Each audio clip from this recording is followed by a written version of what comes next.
farxad weyn bay noo tahay inoo foorin kartaya inaan soo dhaweyno barnaamijkan waxaana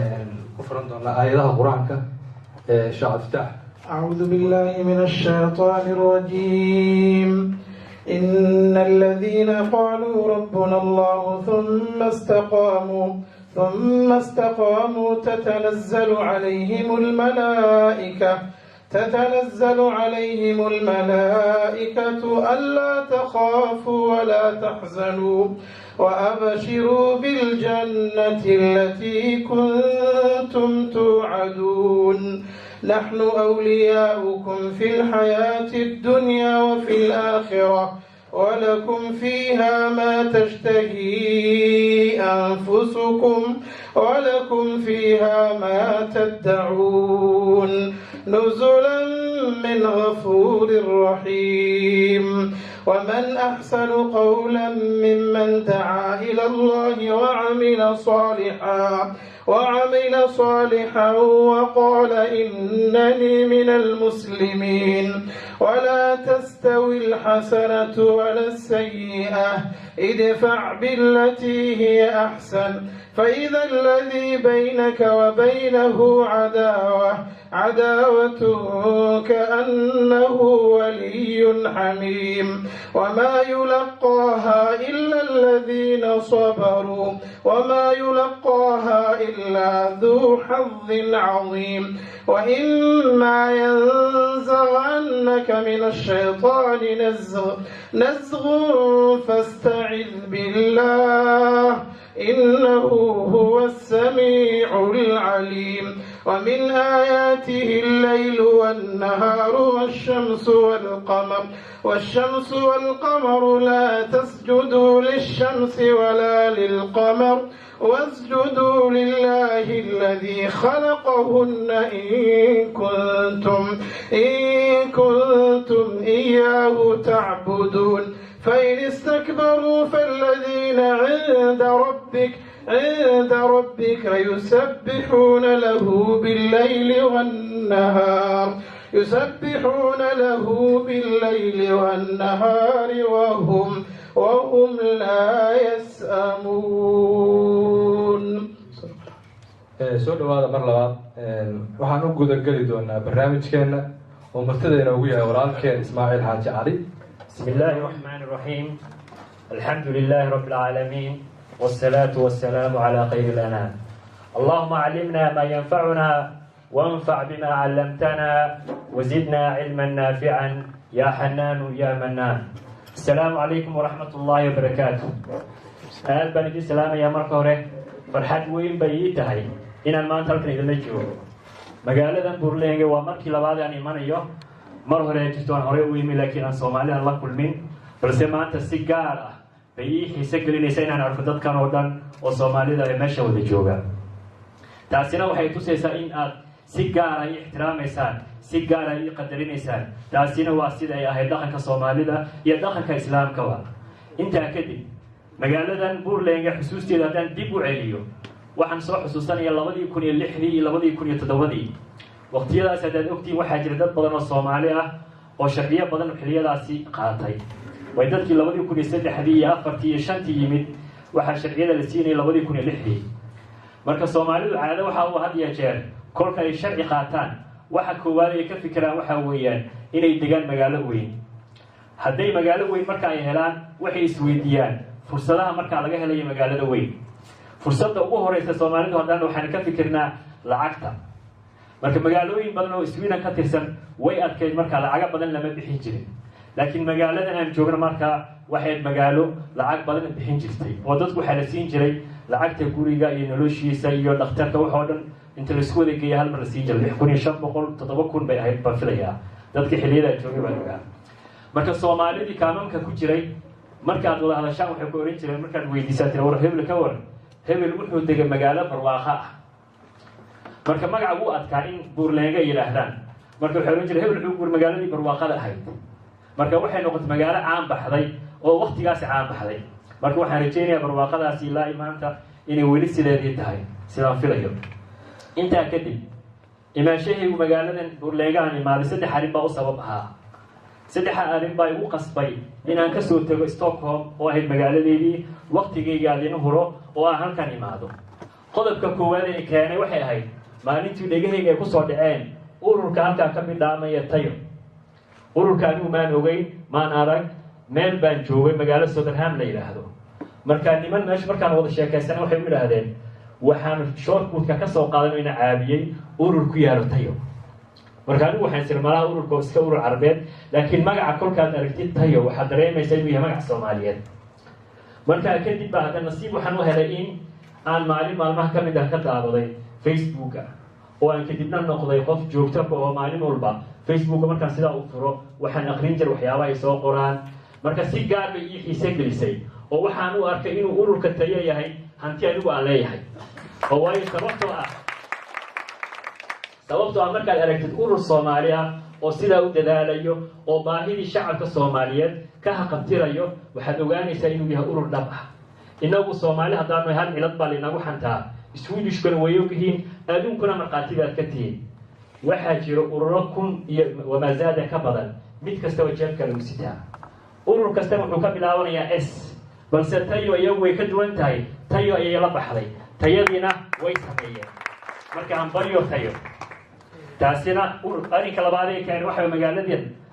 waxay magaaladan kaga duwan tahay magaalooyin kale Sweden waxaa u soo baxay siyaasiyiin da'yar ah oo siyaasadda dalka Sweden si yaro fudud oo sahlan jaranjarada siyaasadda u koray oo ka soo bidhaamay meel aan Soomaali hore u gaarin oo markaa taasina waxay ku tusaysaa marka inay tahay dadka burleega degan inay yihiin dad qiimo leh markaa taasi oo kale qofka markuu dareemana wuxuu jeclaysanayaa inuu magaaladan yimaado dadkan quruxda badan uu la kulmo ammaan baad gudantihiin intaa kadib waxaan maanta halkaan u joogna waxaynu isweydiinaynaa hal su-aal waayo inta badan waxaanu inagu isweydiinaa mararka qaarkood marka shirar sidan oo kale dhacaan ama qofka la yidhaha seminarium baa la qabanayaa qofku wuxuu sawiranayaa in wax loo sheegayo laakiin seminarium marka laga hadlayo ama qonisweydaarsi micnihiisu taa maaha dhabta ah micnihiisu waxaa weeyaan aynu wax wadaagno waxbaan kuu sheegayaa waxbaad ii sheegaysaa anigu iima sheegaysid dadkoo dhan baa wax wada sheegaysaa inagoo dhan baa markaa kala faa'iidaysanayno marka su-aal baa ina hortaaloo ah sidee loo qorsheeyaa nolosha qorshe waynu maqalnaa idaacadahaynu ka maqalnaa meelo badan baynu ka akrinaa laakiin qorshe had iyo jeer markaynu dhegahaynu kusoo dhacaan waxa inoo sawirmayo dowlad urur hay-ad waxyaaba caynkaas baa inoo sawirmayo soo dhawaada nololna waan ognaa waxa ay tahay balse su-aashu waxay tahay qorshe iyo nolol sidee layskugu xiri karaa sidee labadaa qodob layskugu lamaanin karaa si ay usoo noqdaan micno ka duwan micnihii hore marka waxaynu maanta u joognaa waa intaa hadduu alla yidhaahdo codsi intaan barnaamijka gudagalin waxaan codsanayaa marka hore telefoonada way qof kasta mobile u sitaa waan ogahay waxaad qaarkiin ka soo tagteen caruuro waxaan ognahay in qaarkiin ballame ay leeyihiin iyadoo waxaasoo dhan aan tixgelinayo qof kasta codka hay naga xidho miiskana ha saarto si qofka walaalka ah ee ku ag fadhiya aadan u mashquulin taa waa iga codsiga labaad aan codsanaya waxaa weeyaan fadlan ha aamusin halkan waxaad u timi inaad wax faa'iidaysatid in lagaa faa'iidaysto in dadkoo dhan ay kaa faa'iidaystaan maadaama sidaa aad tahay qofka kursiga fadhiya halkan fadhiyo micnihiisu ma aha qof aan waxba ogeyn qofka halka taaganna kama dhigna inuu yahay qof wax og waxa adiga kugu jira iyo waxa aniga igu jira iyo waxa nagu wadi jira dhammaan baanu kala faa'iidaysanaynaa marka ha aamusin intuu barnaamijka socdo waxaad maskaxdaada kusoo dhaco su-aalahaad is leedahay fikradahaad haysid talooyinkaad haysid intuba nala wadaag dhammaan hay naga baqaylintaa saddex waxaan codsanayaa in waxyaabaha la soo bandhigi doono hadduu alla yidhaahdo inuu qofka waxa uu arkay inay muhiim tahay inuu qorto daraasaad baa la sameeyey waxaa la yidhi qofka dhegaysta muxaadaro ama lecture waxay doontaa noqoto markay ka soo wareegta 4 isbuuc qofka haddii dib loo weydiiyo waxa uu soo dhegaystay wuxuu ka xasuusanayaa 5% waa dhegaysi keliya markay tahay inta badan waad ogtihiin markasta muxaadarooyin baa laynoo sheegaa waxyaabo badan baa laynoo soo jeediyaa haddana isbeddel ma jiro sheekh baa maanta muxaadareynayo albaabka marka laga sii baxo wax isbeddel oo la dareemayaa ma jirto way sababtoo ah waxaa weye wixii waynu dhegaysanay dhegta kale ayaynu ka bixinay daraas cilmi baaristaa la sameeyeen waxay caddaynaysaa in 5% la xasuusanayo marka waxay daraasaadu sii caddaysay haddii qofka uu dhegaysto isla markaa waxyaabaha muhiimka u arkaya uu qorto haddana uu la sii falgala barnaamijka oo su-aalaha imanayo doodaha imanayo intaasoo dhanna uu ka faa'iidaysto wuxuu xusuusanayaa 4 isbuuc kadib 97%. marka 97 markaad xusuusatid waxay ka dhigan tahay wixii halkan laga sheegay inaad laabta ku haysid oo inaad samaysidna way ku sahlanaanaysaa. marka fadlan haddaad aragta wax muhiim ah ka faa'iidaysta qodobka afraad ee aan kusoo gabagabeynaya waxaa weeyaan codsigaygu aynu isdhegaysano. qof baa hadlayo, qof baa wax inoo sheegayo, microfoonku waxaan filayaa meeshoo dhan ma wada gaarayo. markuu qof wax inoo sheegayo aynu dhegaysano si dadka kale inuu maqlaan. qofka hadlayana waxaynu ka cabsan doonaa hadduu alla yidhaahdo waxa muhiimka uu marka isagu arkayo inuu u abbaaro. codkana uu sare u qaado, inkastoo hableey joogaan way yaro xishoonayaan, iyagu si gaar baan markaa u ixtiraami doonaa. intaa kadib safarkeen wuxuu ka koobnaan doonaa ilaa 5 su-aal. su-aasha hore aynu isweydiin doono ama aynu ka hadli doono ama maxadada hore aynu istaagana waxay noqonaysaa sida wax loo qorsheeyo. qorshe waa maxay? waxaynu isweydiin doonaa qorshe waxa uu yahay iyo halka uu ka yimid iyo waxyaabaha uu taro iyo waxyaabaha uu qofka waxyaabo badan baynu isweydiin doonaa. 2 waxaynu isweydiin doonaa ogow qofka aad tahay, adigu kuma aad tahay. waxaa had iyo jeer mararka qaarkood qof baad koranaysaa kuma aad tahay, ma magacaagii baa loola jeedaa, ma qabiilkaagii. waxa inta badan inoo soo degdegayo qofka markaad weydiisid magaca iyo qabiilka. su-aashana inta badan soomaalidu markaan nahay meelaha shaqada marka la doonto waxa la isweydiinaya waxa weeyaan VMLU. marka qofka la yidhahdo inta badan waa su-aasha ugu adag sida dadku ay sheegaan, dadka ka shaqeeya xafiiska shaqada. waxaan filayaa maalintii dhaweyd Ismaaciil baa idinla joogay inuu su-aalaha muhiim sidan oo kale inuu soo qaaday. marka maanta waxaynu ogaanaynaa qofka adigu aad tahay. ma midabkaaga laga hadlayaa, ma magacaagiibaa laga hadlayaa, ma qabiilkaagii, ma xaafadaadii, ma reerahaagii hoose. taana waynu ogaan doonaa. waynu kasii gudbi doonaa taa hadduu alla yidhaahdo. waxaynu dul istaagaynaa sida loo dhisayo guriga. marka la dhisaya asaas buu leeyahy. dhagaxa baa la sameeyaa, kadibna sawirkii baa lagu shubaa, asaas adag baa loo taagaa. yool qofka markuu yeelanayo, hadaf markuu yeelanayo, ujeedda markuu leeyahay in wax sameeyo, siduu u dhisayaa. sida gurigan uu dhisan yahoo kale ayuu u baahan yahay qofkana inuu dhisto yoolkiisa. iyaduna waanu sii arki doonaa waxa uu yahay. su-aasha afraad aynu isweydiin doonaa ama qodobka afraad aynu dul istaagi doono qaabka loo hirgeliyay yoolkaagii. yoolkii baad qoratay, waad hagaajisay, waad qurxisay, design baad u samaysay, midab kala duwan baad samaysay, qorshihii wuu kuu qoran yahay. sideed u hirgelinaysaa marka? ma qof baa kuu imanaysa madakaaga imanayo kuu hirgelinayo? ma cid kalea kuu imanayso? ma tayaa ku caawinayso mise adigaas caawinayo? iyadana waanu arki doonaa. waxaynu kusoo gunaanadi doonaa hadduu ilaahay waqtigana gaarsiiyo sida loo hubiyo tacabkaagu. tacabka waa maxay? yoolkii aad qoratay ee aad hirgelisay ugu dambayntiisii si aad u hubisid. waayo had iyo jeer qiimayn haddii lasoo ko waxaa la odhan karna waa qiimayn. see aad u qiimaynaysa? maxaa kuu hirgalay? maxaa kaa qaldamay? maxay ahayd waxyaabii caqabada kugu ahaa? maxay ahayd waxyaabihii kaa hor istaagay? taana waynu isweydiin doonaa iyaduna. marka 5 qodob buu ka kooban yahay barnaamijku. barnaamijka caadiyan waxaa lagu talagalay barnaamij seminarium ilaa saacad soconaya maalin ilaa 5 iyo 6 saacadood ah. laakiin waqtiga oo yar oo awgii waxaynu isku dayi doonaa inta aynu ka gaareen inaynu sheegno. inta kalena waxaynu samayn doonaa, tayana waanu wada hadalnay, in madal kale iyo waqti kale iyo fursad kale inaynu isku iman hadduu ilaahayna gaarsiiyo. haddii 4tii codsiga ahayd oon idinka codsaday iyo 5tii qodobe aan idin sheegay isku geyntoodii wuxuu barnaamijku noqonayaa marka waxyaabaaynu ka faa'iidaysanayno waxa uu yahay qorshe iyo tilmaamaha la xiriira ayuu qofka baran doona, ayuu fahmi doonaa. 2 inta barnaamijka u socdo waxaad awood u yeelan doontaa inaad ogaatid sida ugu wanaagsan aad u gaari kartid yoolkaaga iyo waxyaabaha lagaa rabo, waxyaabaha lagaa doonayo inaad yool yeelatid, waxyaabaha ku xidhan, waxyaabaha shardigu ah, waxyaabaha asaaska u ah ayaad ogaan doontaa hadduu ilaah yidhaahdo. 3 waxaad awood u yeelan doontaa inay noloshaadu noqoto nolol qorshaysan. noloshu biniaadamku alla subxaana watacaala wuxuu ugu talagalay inay noqoto nolol qorshaysan. waayo inagu muslimiin baanu nahay. qofka muslimka noloshiisu sida salaadaha ay u kala qorshaysan yihiin, ay u kala hagaagsan yihiin, ay u kala baxsan yihiin ayaa noloshaadu la doonayaa inay sidaa ahaato. noloshaadu lama doonayna inay noqoto nolol 100 waxyaabood hoosta ku sidato. marka taana waynu istaagi doonaa ama waynu fahmi doonaa ama waynu ka faa'iidaysan doonaa. su-aasha faa'iidada afraad uu barnaamijkan ina siin doono aynu ka dhexli doono waxay ka mid ah sida loo qoro qorshe dhammaystiran. qorshaad leedahay, arrin baad leedahay, wuxuu doona ha noqdo. qorshaha inta badan aad ogtiin tayo waxay ka shaqaysaa wixii ugu horeeyay wuxuu ahaa in dadku ay ka caawiso shortcutku marka aad samaysanay aad yeelanaysid ama aad doonaysid inaad qaadatid qorshe dhammaystiran buu kaa doonayaa wuxuu kaa doonaya bilowga hore inaad dhakhtarkii tagtid tilestondiga aad dalbatid caafimaadkii aad sii martid kadib teoriyigii aad sii akhrisid shoorinkii halkabaanihii 100 waxyaabood baa way u baahan inaad marsid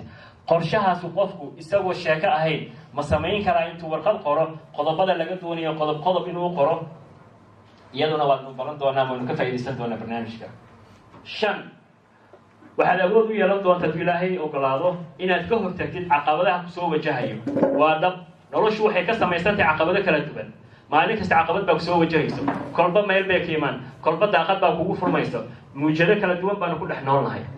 muujadahaasi sidaasi ah sida ugu wanaagsan aad uga hortagi kartid waayo gurigan maanta meesha aynu joogno hadduu dab ka dhaco waxaa la sameeyey waxyaabihii looga hortagi lahaa albaabadii buu leeyahay 100 waxyaabood baa jira loogu talagalay adiguna tacabka iyo hawlka aad doonaysay noloshaadu sidaad uga hortagi kartaa waxyaabaha kusoo wajahayo waxay ka mid tahay faa'iido ka mid faa'iidooyinka barnaamijku leeyahay ta ugu dambaysa qaabka loo hubiyo wixii kuu hirgalay yool baad qoratay waad samaysay waad dadaashay ugu dambayn ma kuu hirgalay hadduu kuu hirgalayna ma waqtigii iyo awoodii iyo tamartii aad gelisay ma aha mid ku habboon iyadana waanu ogaan doonaa intaa kadib tiirarka barnaamijkan aan cuskaday barnaamijku ma aha falsafad iyo wax meel laga soo akhriyay waxyaabaha tiirarka uu hay asaaska uu ku dhisan yahay waxa weeyaan quraanka kariimka iyo sunnada nebiga quraanka Allah subhanahu wa ta'ala wuxuu inoo sheegay inuu quraanku ku dhameystiray wax kasta lagu sheegay marka inta badan waxyaabaha barnaamijku ka hadlayo dhan waa waxyaabaha quraanka lagala soo dhaxbaxay ama aan kala soo dhaxbaxay waxaan adeegsaday inta barnaamijka aynu sameynayna ma aynu baarista ku sugnay aqoonta casriga ah ee sayniska waxyaabaha ay ka tiri waxyaabaha nolol qorsheynta marka laga hadlayo bini aadamka oo dhan baa laga hadlayaa madax ilaa cilib baa laga hadlayaa siduu qofka u qorsheyn lahaa u maareyn lahaa u hagi lahaa jirkiisa iyo noloshiisa iyo waxyaabo kala duwan 3 tijaabooyin iyo cilmi baaris la ogaaday ayuu ku salaysan yahay marka ma aha wax iska falsafad ah wax iska meel laga soo guriya marka ma aha stop baa ku qoran markaa waxaa jiro warqad baa laydin qeybiyey warqadan waxaa ku qoran su-aalahaasi wax kala maaha waxaan doonaya inaan ogaano waxaa halkan ku qoran su-aalaha uu barnaamijku ka kooban yahay waxyaabaha uu ka hadlayo marka inta badan dadkii waa loo wada qeybiyey qof kastaba intuu warqada qaato waxyaabaha meesha ku qoran indhaha ha mariyo iyo waxa uu ka aaminsan yahay iyo waxa uu ka ogyahay si aqoonta kugu jirta gudahaaga iyo waxa aynu sheegi doono inay iswaafaqaan waxaan ka ogaan doonaa kolka dadku ay ka jawaabaan su-aalahan sida ay kula tahay u jawaab marka waxaan idin siinayaa 2 daqiiqadood qof kastaba su-aalahaasi ha ka jawaabo kadib waxaan u gali doonaa iyaduna bog arrinka wax kale jira aynu akhrin doono marka waxaan idinka codsanayaa 2 daqiiqadood oo aad su-aalahaasi ku hubin doontaan ku fiirinaysaan 2 daqiiqadood kadibna waraaqaha waa idinka soo celinaya waraaqa kale ayaan idin siin doonaa marka 2 daqiiqadood way inoo bilaabanayaan qof kastana warqadii waa haystaa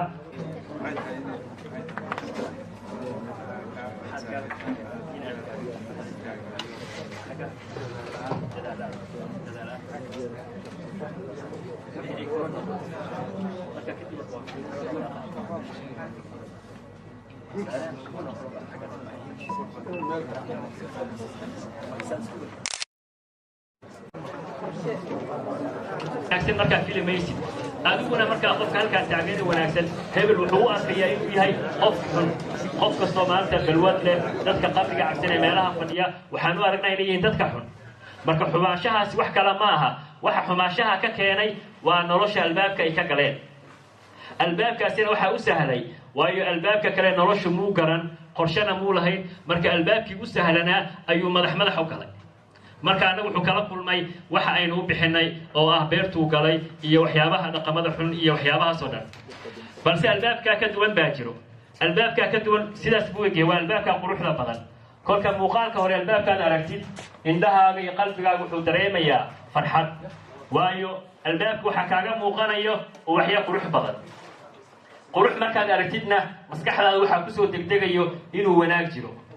albaabka sidaa ah ee adag way adag tahay qofka inuu si sahlan ku galo haddana su-aal buu qofka isweydiinayaa guriga albaabkiisu sidaa yahay inuu yahay guri qiimo badan guriga albaabkiisu sidaa uu yahay guri wax wanaagsan yaaliin balse su-aal kale haddana isweydiinayaa ah albaabkaas sidaa u eg sideen u galayaa marka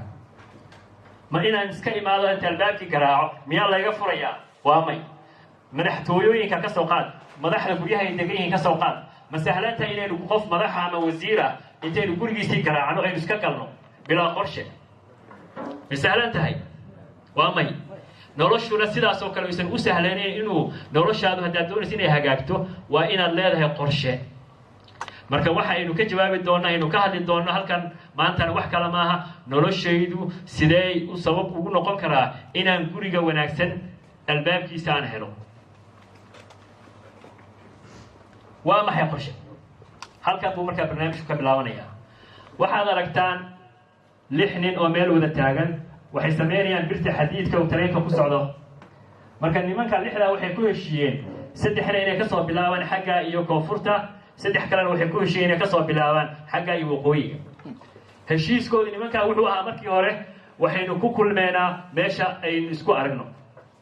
marka nin kasta tacabkiisa soo dadaal birta soo samee balse waxay noo qorshe ah markaynu is aragno ama waxay noo qorshe ah buurta marka aynu soo gaarno nin kasto shaqadiisii wuu bilaabay birtii bay sameeyeen wax daal iyo tacab iyo wax kasta wuu ka soo dhacay ugu dambayn nimankii markay meeshii soo gaareen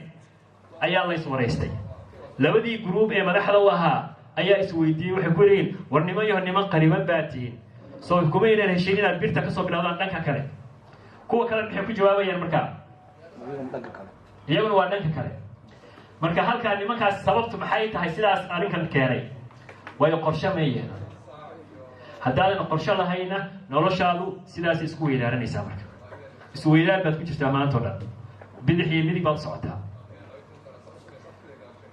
waa maxay qorshe aanu ka jawaabaynaa marka qorshe waa agaasimidda tallaabooyinka aad u baahan tahay inaad qaado hawl baan doonaya inaan qabto tallaabaan qaadayaa waa number 1 inaan ka fikiro oo tallaabooyinka aan agaasimo agaasimid waa maxay waa inaan diyaariyo tallaabooyinkaan qaadayo markaan doonaya inaan maanta halkan magaaladan aan imi tallaabooyin baan soo qaaday kow waqtigaanu ka fikiray tigidkii baan sii jirtay tareenkii waqtiyadii oo dhan shirkan maanta halkan lagu hayo iskamuu iman qorshuu ku yimid alaabtan meesha taal iskamay iman qorshay ku timid waxaan oo dhan waxay ku wada yimaadeen waa qorshe waqti baa la geliyey waa laga fikiray inaan microphone u baahan nahay horey baa laisku soo weydiiyey marka qorshe micnihiisu muxuu noqonayaa inaad maskaxdaada ka shaqaysid hawl kastoo aad qabanaysid inaad ka fikirtid waxa aad u baahan tahay nasiib daro maxaa dhacda marka haddaynu dadkeena meesha jooga inteena badan qaarkood hawl baynu qabanaynaa inta badan waynu iska dhex galnaa wixii ka soo baxaynu arag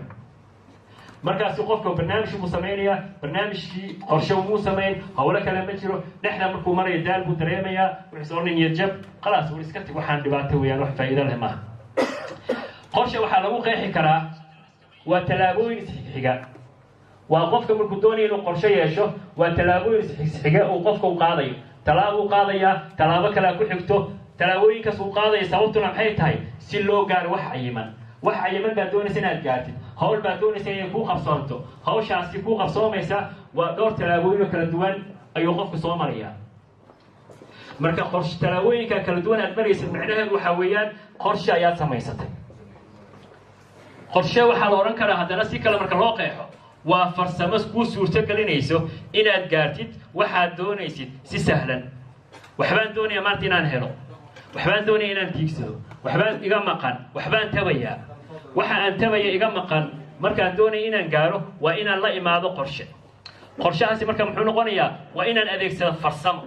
farsamadii aan ku gaari lahaa waa inaan ka fikiro maxaa i gaarsiinaya halkaa maxay tahay caqabadaan la kulmayo farsamadii buu adeegsanaya markaa qofka farsamadii markuu adeegsado kadib maxaa qofka u hirgalayo inuu gaaro hawsha uu doonayay si sahlan tacab badan markaa kaagama baahna balse haddaadan qorshe lahayn maxay kaaga baahan tahay tacab badan maantana waxbaad qaldaysaa sidii nimanka aynu soo aragnay birti sameynayay waa shacabku waxay noqonayaan in hawshii dib ay u bilaabaan birtii inay qaadaan oo furaan oo haddana dhanka kale ay ka soo bilaabaan marka qorshe la-aantu waxyaabahaas inoo keenaysaa haddaynu aragna qeexista qorshe waxa uu yahay su-aasha imanaysa la isweydiinaya waxaa weeyaan innagu dad muslimiin baanu nahay dad islaamku ilaahay naga dhigay diinteennu maxay ka tiri wax qorshaha wax ma la qorsheyn karaa xalaal miya mise waa xaaraan waayo waayadan dambe waxyaabaha la isweydiiyey inta badan qurbaha marka la yimi waxay noqotay waxaan waa xalaal iyo waxaan waa xaaraan marka marar badan baa arkaysaa qorshe howlahan markaad ka hadashid qofka oranaya war anagu muslim baan nahay wuxuu ilaahay ii qadaray ma waayo waa sax waxa uu ilaahay ku qadaray waad helaysaa laakiin ilaahay kuma oran halka iska fadhi waxa alla waxaad u baahan tahay inaan ku siinayo ee waxa lagu faray tacabkii inaad samaysatid laakiin dhamaystirku xag alle ka ahaaday marka alla subxaanahu wa tacaala wuxuu aayad quraan ku leeyahay macallimiintii baa joogto waxaa wanaagsan xilliyada quraan marka laga hadlayo in ayaga lagu tixgeliyo qof kasta wuxuu leeyahay waxyaabaha lagu soo xadgudbi karin macna fiix waa uga shaafilaya inaynu quraanka waa okay ma sha Allah aayad alla subxaanahu wa tacaala wuxuu ya ayyuha alladina aamanu la tattabi'u khudwat ash-shaytan alla subxaanahu wa tacaala wuxuu ina farayaa oo inaga reebayaa oo inagu leeyahay haraacina qorshayaasha shayaadiinta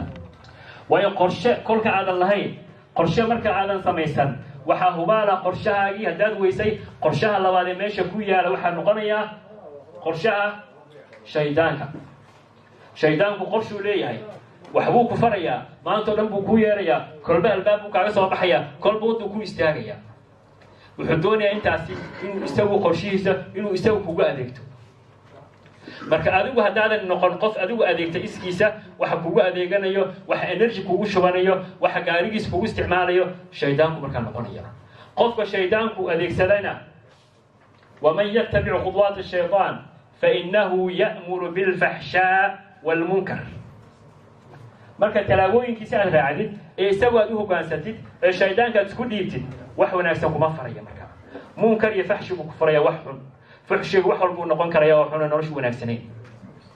marka hadaadan qorshe lahayn qorshaha kala meesha ku yaalo waa labada albaab ee hore aan soo aragnay albaabkii wanaagsanaa iyo albaabkii xumaa way albaabkii xumaa waxa nolosha ka galo dadka aan qorshaha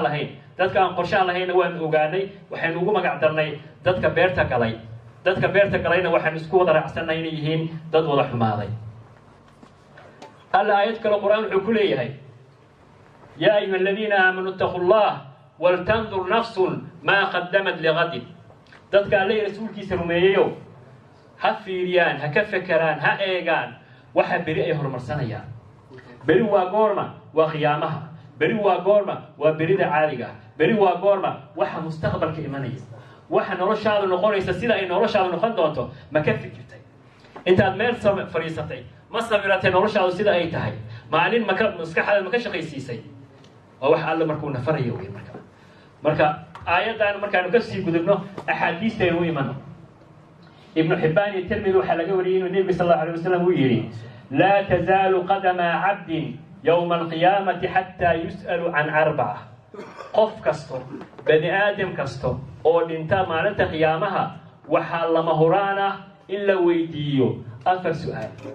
qof kasto nooc doona haw midka doona haw diinta doonta misnow qiyaamuhu waxa lagu weydiinayaa afar su'aal أفرت سؤال شو رئيس الويدين وحاويان عن عمره فيما أفناه ده دي محاتكو سميسة محاتكو نميسة محاتكو وحيات سميسة إلى هاي ستجيب مكادجي أفرت تجيب مكادجي كنت تجيب مكادجي عمر دير بوكسية عمر قادر لوسية محي هاي وحاويني أتكو قبضتي محي تا وحاونا سنة أتكو فانيس بين مكان متي إلى ليه هبل بقى نجاب هبل بقى نتاي واحد ذاتك كاتم بيا أي خوجا أمانية ما واحد خوف سكنول mise waxa ay qof lagu nool yahay bulshada ay ku nool yihiin mise waxa qof iska noolo soo toosa intuu cabo intuu seexdo iska socoona jantarogan mise waxa ay qof noloshiisu hagaagsantaho bulshadana ka fikirayo isaguna iska fikirayo mustaqbalka dadka iimaanaya ka fikirayo dadkii qof wada u sii jeexay miyaad ahayd marka cimrigaagi maxaad ku samaysay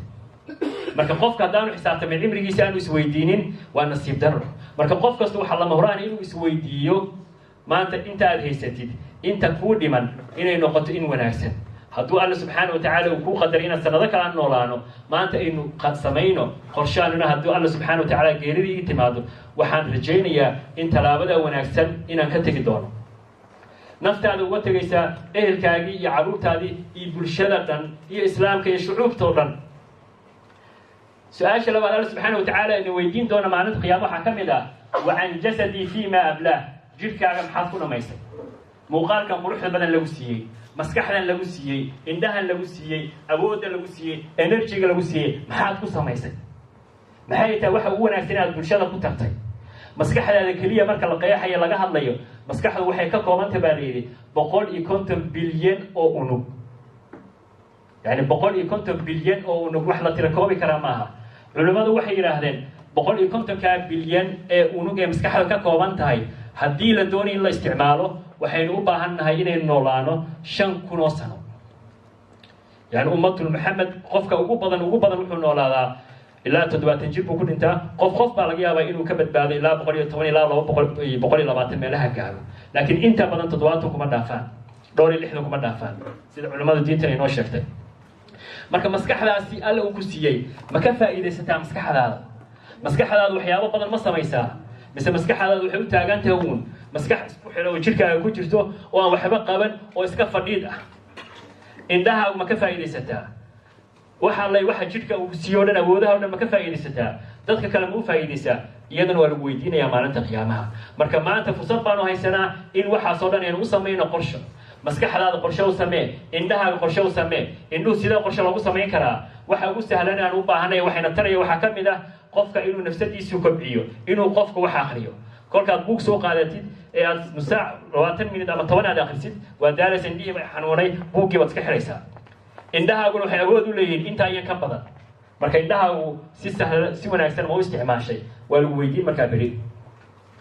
su-aasha faraada la isweydiinaya waxaa weeyaan وعن علمه ماذا عمل به علمي بو كسيه إلهي أقوم بو كسيه قرشو كسيه كسبو كسيه علمي كستو علمي مركز إلى وحوين وحقفك كالقسل أوين هذه بعد أكتها وعلمي هدي الله سبحانه وتعالى آيات قرآن وكبري تذكر كلام وقول علمي بعض وكبري أرن بعض سمايستي أرن كي واحد وقالتي تجاوي بدن باكو صباحين خبرات بعض يلاتي خبرات عسي وعلمي خبرات بحلقات دنيا تذكر كلام وفايس هول wanaagsan baad samaysay u sheeg waad ku fashilantay qofka walaalka waxa tirada war hebel waa aninka ana sameeyay aqoontaasi baa meesha ka kasbaday ee sidaa ha sameey bari hadaad sameysay sideedoo kala noqonaysa waa fashilmaysaa ee iska daa way qofkii maxaad samaysay marka cilmigaagii baa qofkii tartay marka iyadan waa noo muhiim waana la isweydiinayaa maalinta qiyaamaha maanta marka waa inaynu ka faa'iidaysano qof kastoo bini aadam waxa uu maskaxdiisa ku jiro qofka kale u sheeg qofka walaalka Soomaaliga ku ag fadhiya maanta markaad israacdaan aad basaska raacaysaan wada sheekaysta intaad wada sheekaysaan waxyaabo badan isweydiiya howlaha noloshana iswaraysta way qof kasta maskaxdiisa waxa ku jira waxyaabo fara badan khibrad badan baa ku jirto laakiin inagu dhibaatada in haysato waxa weeyaan qof kasta maskaxdiisa waa quful baa saaran inuu cid kale u furo ma doonayo isagina inuu ka faa'iideysto ma doonayo qof kale inuu faa'iideeyo ma doonayo marka labadii waa khasaaro adiguna waad ku khasaaraysaa qofkii walaalkaana oo arinkii ka faa'iideysan lahaana wuu khasaaraya way cilmiga adiga hayo aqoontuna waa waxyaabo kala duwan oo la isku geeyin weyn waxa qiyaamaha la isweydiinayaa وعن ماله من أين اكتسبه وفيما أنفق هذا الله سبحانه وتعالى وكسيه دخاله لعق إلهي كسيه أباها يجيبها كعقل أنت أما شقاوة نكسب بعد لا العق ونكسب بعد كهالشيء لعق بعد سيف كريسي لعق بعد دقتي لعق تهسي سوى نكسب ما كوهالشيء محات كو بحسي محات كو قبتها Soomaali baanu nahay boqol hagbadood baanu ku jirnaa lacaga badan baanu haynaa lacagahaasi si wanaagsan investment ma ku sameynaa wada wanaagsan ma u marnaa dadka kale ma u faa'iideynaa iyadan waa la isweydiinayaa su'aashaasi inta markaa ka yimaado kadib waxa su'aashu markaa tahay anigu quraankii ii sheegtay qorshe wuxuu yahay ii sheegtay laakiin maxaan ka faa'iidayaa maxay tahay faa'iidooyinka ugu weyn aan ka kasbanayo haddii waxaan dhageysto ama aan sameeyo aan dhaqan geliyo muxuu i tarayaa waxaad aragtaan bahalkan kuleelsada ee guryaha ku xiran heaterka waxaan filayaa mid kastoo idin ka mid gurigu ka yimid ma u maleynaysaan guryihiinu inuu bahalkaa shaqeynayo waqti xaadirkan ma shaqeynayaa waa shaqeynayaa ma shaqeynayaa waa shaqeynayaa inta shaqeynaysa gacanta taagto aaminsan inta aaminsan inaan shaqeynayn gacanta taagaa وصح ما شقيني ما شقيني ويسوتها بارك وحو خيران yahay jawiga cimiladu siday tahay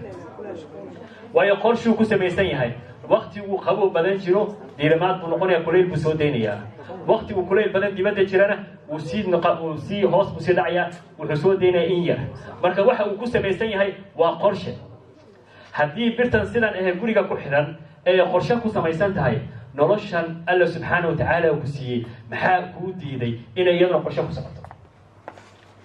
ma birta ay naga faa'iido badan mise adiga ka faa'iido badan birtu waxa loo sameeyay adiga lagu sameeyay waxa bahasha sameeyay waa adiga waxa programka u keenay waa qof adigoo kala ah marka birtu inay noqoto wax ka qiimo badan oo si wanaagsan u shaqeynayso maskaxdeeduna ay noqoto mid cagsi u shaqeynayso waxaan u arkayaa inay tahay wax aan loo baahnayn qorshe waxa laga faa'iideeyay waxa ugu horeeya waxa weeye jihayntu macnaheedu maxay tahay markaad magaaladan doonaysid aad ka tagtid ee magaalo kale cusub aad aadaysid waxa ugu horeeya aad ka fikiraysid wadadii aad qaadan lahayd wadadaasi waxaad ka fikiraysaa ma tahay wadadan wadadii geyn lahayd magaalo hebel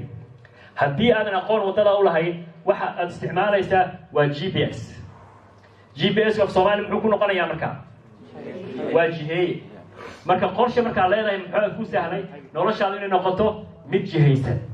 marka noloshaadu noqon mayso mid wadada intaad qaadatid haddana aad ka soo baxdid haddana mid kale aad qaadatid waayo waddaad haysataa waddadaasi baad maanta ku socotaa waddadaasina waa waddada waxaad og tahay oo aad aaminsan tahay inay tahay waddadii ku geyn lahayd meeshaad u baahnayd marka waxyaabaha aynu ka faa'iideyno qorshe uu leeyahay maxay noqon waa jihayn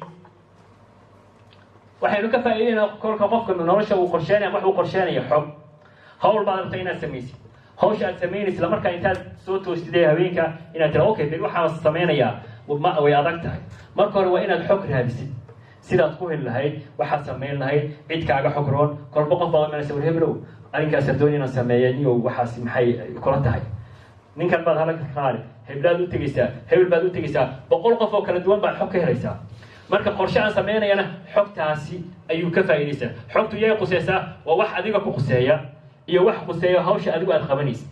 marka faa'iidooyinka uu noo leeyahay qorshe waxa ka mid ah xogtaasi ayuu marka leedahay waxyaabaha ka faa'iideyso waxa ka mid ah kalsooni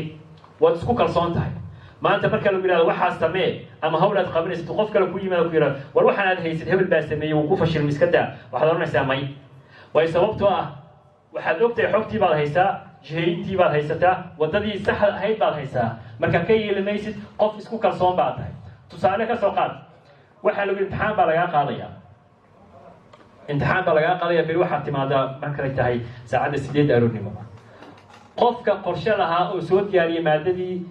markuu meesha imanayo waa qof diyaarsan haddii macallinku u yimaado ku yiraahdo imtixaanka laga qaadayo waa imtixaan adag waad ku dhacaysaa waan hubaa ka yeelamaysid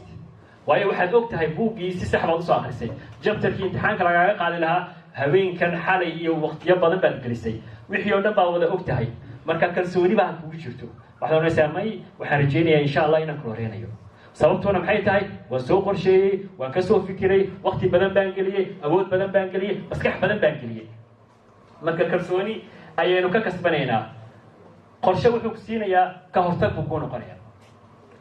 waa waxa ugu badan ee ugu muhiimsan inta badanna su-aashani ka hortagaasi inteena badan ma lihin sababta waxaad ku ogaanaysaa qorshe markaad leedahay qofna qorshahaaga kaama jiirayo wadada aad haysatay hadduu qof ku yimaado ila wadadan ka bax ka yeelamaysid haddii qof intuu ku yimaado uu yiraahdo ina keen hawl kale aan sameynayna meel kale aan aadina may baad leedahay way sababtoo ah tacab baa meel ku yaal hawl baa meel ku taal marka hawshaasi ku taalo ayaa waxay ku noqonaysaa difaac inay ka difaacdo ka hortag bay ku noqon hawl kastoo soo wajahdaba iyada ka hor istaagayso oo ku dhahaysa may ha sameyn way qorshaad leedahay qorshahaaga ku taagnow waxa aad doonaysaa u gaartid waxa laga faa'iideeyo qodobka shanaad waa tayo ururka tayo marka magac qiimo badan buu leeyahay tayo waxaad ka faa'iideysaa hawl kasta aad qabanaysid waxaad u qabanaysaa si wanaagsan hawl kasta iskama qabanaysid iska qabo una marti baa maanta ku imanaysa gurigaagii marti markay ku imanayso waxaad ka fikiraysaa maanta waan ku imanay hebel waan kula qadeynayaa intaad jikada gashi waxa yaal iskuma daraysid waxaad ka fikiraysaa qofka martida waxaad ku soo rilahay cuntadii baad ka fikiraysaa noocay noqonayso xawaajiyadii waxa la waxaad u baahan tahay dhan marka qofka markuu ku yimaado martida ah cuntada aad siinaysid martida waxa la siiyaa cuntada ugu macaan sababtuna wax kale ma aha waayo martida waad u diyaar garowday waqti badan baad sii gelinaysaa qorshe badan baad gelinaysaa si aad u dhaweyn lahayd marka tayo ayay kuu kordhinaysaa kolka aad qorshe leedahay intaa markaan kasoo tagno su-aal baa markaa imanayso haddaba waa maxay waxay naga hortaagan in aynu nolosheena qorshayno su-aashu cidda ka jawaabaysa waa adinka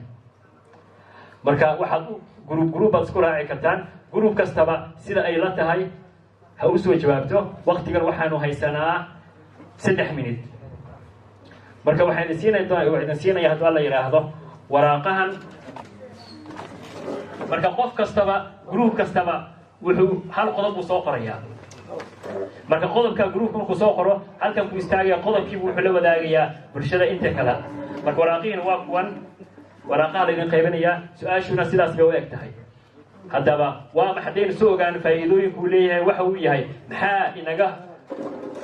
marka adinka weeyaan waraaqihiina waa laydin qaybinayaa. marka 3 minute baanu haysanaa. marka waa idinkaa waqtigan ilaaliya.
waxaan muhiimkan u ahayn faham qaldan. sorry baan usoo sheegnay bilowgii hore. waxaynu had iyo jeer marka laga hadlayo qorshe iyo waxyaabahaasi inta badan fahamkeenu diinteenu ku salaynaa. maadaama diinteenu ku salayna waxaanu aaminsanahay ilaah baa wax kasta qadarayo, ilaah baa wax kasta sahlayo. khalaas tala saarashadu waa wax waajib ah muhiim ah, laakiin haddana waxaa loo baahan yahay qofka inuu dhaqaaqo. waxa inaga hortaagan caqabado kala duwan. caqabadaha kala duwan waxay ka iman karaan dhaqanka, waxay ka iman karaan deegaankaad ku nooshahay, waxay ka iman karaan caqabaduhu adigu naftaada iyo caqabad isku noqon karaya mararka qaarkood. waxay inaga hortaagan ugu dambeyn baqdin. intuu wada sheegteen mid kastaba 3 iyo 4 ayaa hoos imanayso. baqdin baa naga hortaagan. waxaynu ka baqaynaa waxa uu qorshe yahay, waxaynu ka baqaynaa fashilka, waxaynu ka baqaynaa haddii aynu tallaabo sameyno dadka kale sidee arkayaan. inta badan waxaynu wax ku salaynaa waxa dadka kale ay naga arkayaan. haddii adigu aad iga aragtid maanta wax wanaagsan, wixii waxaan u arkaya inay yihiin wax wanaagsan. laakiin haddii anigu aan aaminsanahay macni Siciid inuu iga arkayo inaanahay qof xun, qof hadduu waxaan ku tallaabsaday iyo waxaan munaasab ahayn, baqdin baa hayso, horey uma soconayo. afartaa qodob ayaa inaga hortaagan inay nolosheena qorshayno. maxay tahay tilmaamaha lagu garto qofka wax qorshayn karo?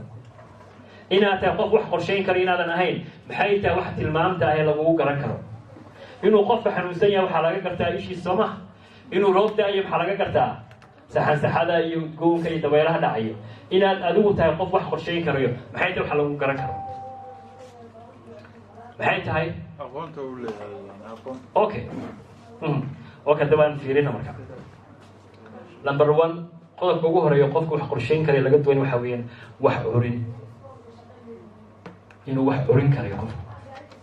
haddaadan wax curin karin, haddaadan maskaxdaada si hagaagsan u isticmaali karin, haddii awoodaha la ugu siiyo aadan isticmaali karin, oo aadan waxba curin karin, wax dadka aanu haysan aadan soo samayn karin, aadan soo ikhtiraacin karin, way adag tahay inaad horey usii socotid oo aad wax qorshaysid. marka number 1 waxaa muhiim ah maskaxdayna inaynu kobcino si maskaxdayna inuu noqoto wax curin. macallin Siciid baa hadday waxaan ka wada hadlaynaa Soomaalida iyo ganacsiga ay sameeyaan. haddii maanta ururka tayo barnaamij buu sameeyay maalin dhaweyd caruur yar buu kaxeeyay meel bay geeyeen. waxaa hubaala urur kale Soomaaliya inuu ku dayanayo uu sameynayo. taa shaki inaguma jira, idinkuna waad ogtihiin. sababtuna maxay tahay iyagaa sameeyey ee ku dayo. laakiin ururka kale muxuu awood u leeyahay inuu sameeyo wax aan ururkan samayn. way samayn karaan. marka dhibaatooyinka ay haysatay inta ugu badan waxa weeyaan inaynu wax curino, inay nolosheena had iyo jeer aynu raadino wax cusub way nagu adag tahay. wax inaynu baarbaarna ma jeclin. wax kasta waxaanu jecelnahay wax muuqanayo inaynu wax ku salayno. marka waxa muuqanayo qofkan wax qorshaha u samaystay mursal baa halka fadhiyo waa siyaasi xisbi uu ka tirsan yahay. siyaasadda iyo maanta uu darajooyinku ka gaaray waa farsamo isagu u curiyey marka farsamadii wadadii buu maray wadadii baa u sahashay inuu gaaro heerka uu maanta joogo laakiin maxamed hadduu isku dayo inuu mursal bilowskiisoo kale inuu istaago wuu ku fashilmayaa waayo farsamada uu ninkan isticmaalay ma aha mid adigu kugu habboon waxyaabaha uu xogta uu ku saleeyay ma aha wax adigu kugu habboon marka waxaa muhiima qofka wax curintu inuu ka shaqeeyo maskaxdiisa number 1 xog urursi wax markaad qorsheynaysid waa inaad xog badan raadisid waa inaad albaabo badan aad garaacdid waa inaad dad badan aad wareysatid waa inaad wax badan aad akhrisid waa in waxyaabo badan aad samaysid waan soo gabaygabaynaan waqti badan ma hayo hami sare waa inaad leedahay haddaadan hami sare lahayn wax ma curin kartid qorsheeyo ma noqon kartid qofka qorshe yeelanayo waa qofka doonaya inuu isla tiigso meel dadka kale aan joogin marka waxaa lagaa doonaya hamigaagu inaad dhulka ka qaadid aad cid ka geysid sidaa weeye sida islaamka la faray dadka shacabka muslimiintuna sidaasay ahaayeen muslimiinta iyagoon awood lahayn bay waxay ku fikiri jireen waayadii hore inay furtaan meelo gaala ah waad ogtiin Spain iyo Rome iyo meelo badan bay muslimiintu furteen haddana iyagu nabigeena wuxuu tilmaamayay in hamigaasi la gaari doono waqti la gaari doono in muslimiintu adduunka dhan wada qabsanayaan asxaabadu waxay taa ku gaareen hamigooda sare deganaan baa lagaaga baahan yahay wax inaad qorsheysatid aad doonaysid qof degan noqo qof kolba meel u boodaya kolba meel u dhacay ha noqon deganaanshaha lagaa doonayaa maxay tahay tilmaamaha lagu garto qorshe laabaha qofkaan wax qorsheyn karin aan awood lahayn wax qorsheey maxaa lagu gartaa waad arkaysaan dameerkaas alaabtaas u saaray dameerkii dhaqaaq markii dameerkii u rafay marka ninkan tacabkii iyo hawshii uu sameynayo dhan maxay noqotay alaabtii inuu ka furo dameerkii uu furo haddana alaabtii way saaray way sawisayna dib u raro hawl qabya ah marka hawshiisana waxay noqonaysaa mid iska qabya ah laba waxaa lagu gartaa qofkaan wax qorsheyn karin xog been ah maanta oo dhan wuxuu doonaya inuu ku sameeyo wax been ah hebel baa sidaa noqon markay may sidaa ma ahayna sidaas buu sameeyey waxa loo sheegay runta ah maanta ma qaadanayo 100 marmarsiyo iyo 100 waxyaabo aan jirin buu raadinaya marka xog been buu qof rabo wax ku sameeyo beenna waa socon mayso way waxa laga doonay wax markaad sameynaysid wax dhab ah oo run ah oo naftaadu ka gadmayo inaad wax ku salaysid marka xog been oo qofka maanta isku maadad doonis joogta ah maanta wuxuu kale wallahi anigu waxaasan iska rabi lahaay waxaasan doonay inaan noqdo sidaas ahayn sidaas ahayn waa noloshiisa dhan waa rajo ku nool gabayna rajo ku nool baan ahay mid kastoo inaga mid ah maanta wuxuu ku fikiraya inuu Soomaaliya aado soo sax ma laakiin mid ka dhibaajiyay intuu alaabtiisa qaatay guriga fasaxaya Soomaaliya degay ma jiraa waa may marka doonis joogta ah ugu jirta maanta waxaasan sameeynaya marka qofka inta maskaxdaada ku jirto waxaasan sameeynaya waxaa tahay qof qorshe aan lahayn degdeg badan baa lagu arkayaa maanta oo dhan degdeg ku jira hawl buu sameynaya hawshuu ka boodaya mid kale u dhacaya maanta oo dhan wuxuu noqonayaa circle qof roondeel ku jira gaari maanta saa wareegay waxaa lagu gartaa dulqaad yari dulqaad ma laha waayo markaad doonayso wax inaad gaartid waa inaad dulqaad leedahay waa inaad waqti aad gelisaa waa in qofka uu la yimaado dulqaad badan oo waqti kasta iyo goor kastaba ah waad aragtaan odaygaa meesha taagan wiilkaa yar birtii madaxa gashtay marka su-aashu waxay tahay sawirku idan muuqda soo maha video buu ahaa laakiin inuu shaqeynayo videogu ma malaynay computerkii ku jiray sawirka saad aragtaan maxaa kaaga baxay muuqaalka saad u aragtaa wiilkaas siduu uga soo bixi doonaa meesha odaygan siduu u maarayn doonaa inuu wiilkiisa ka soo saaro madaxiisu ka soo saaro birtaasi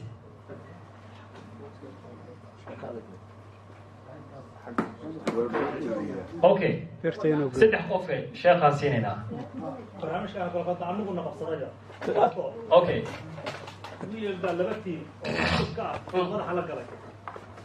sidaasuu madaxa la galay waana shub oo halkan shub weyn halkan shub uu galay madaxa halkaa jira qaybta dambe halkaasi jirtaa marka dad baa yaaba see looga bixiya qaar baa inaan anjibina tiirka dhinaca anjibina marka ma fikradda saas ma ahayn madaxa qaybta dambe la soo bixa banaanka loo soo bixina fikrad uu soo bandhigay yaa qabo fikrad kala hayo sida lagu badbaadin lahaa wiilkaasi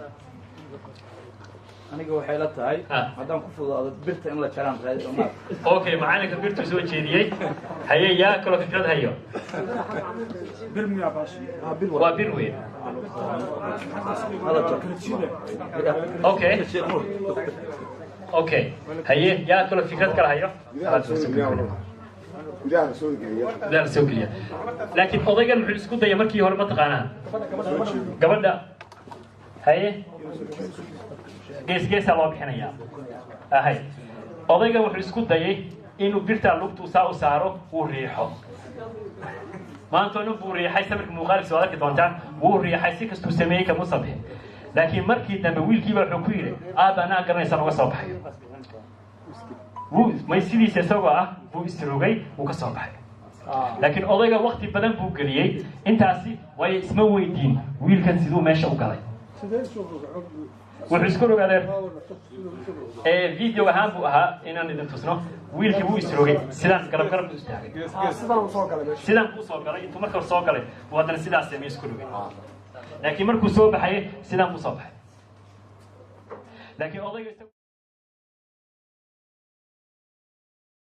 laakiin odayga isagu wuxuu isiri wiilka maadaama meesha uu soo galay inuu birtii jaro iyo inuu birtii lugaha ku kala ayu waqti badan badan buu geliyay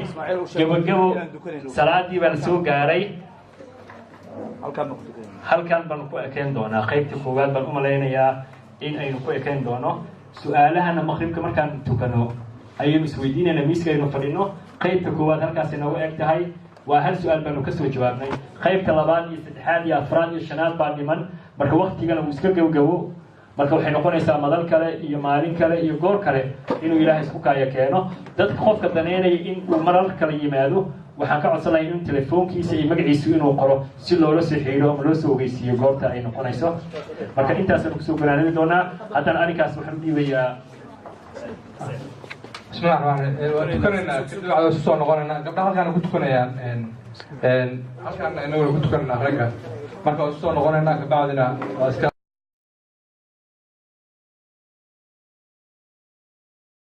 فضل وحنا قدوسين دورة إيمان عبد العزيز قدومي كرجان كأور كطيب إيمان كان نعرفه إسماعيل حاجي waa aqoon-yahan Soomaaliyeed oo ku xeel dheer kobcinta maskaxda bulshada Soomaaliyeed